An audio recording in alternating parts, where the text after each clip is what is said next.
हरी साड़िया पहिनी बगिया जान जइहा हो बेटी। साड़िया पहिनी बगिया जान जइहा हो बेटी।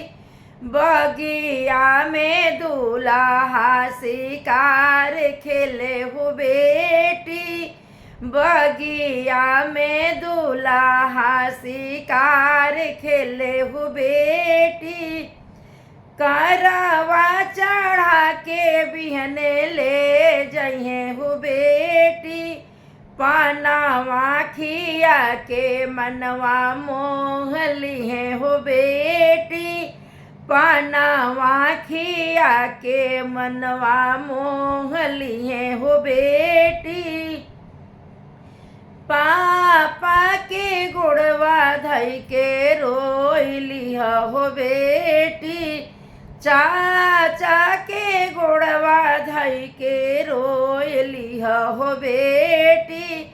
काली पापा हो जई है सपनवा ए बेटी।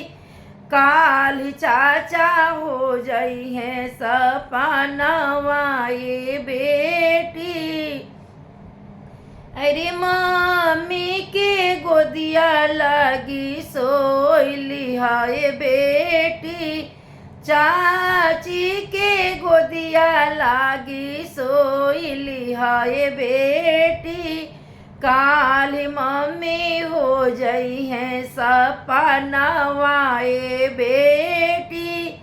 काली चाची हो जई है सपनवा ए बेटी। अरे साड़िया पहिनी बगिया जान जइहा ए बेटी।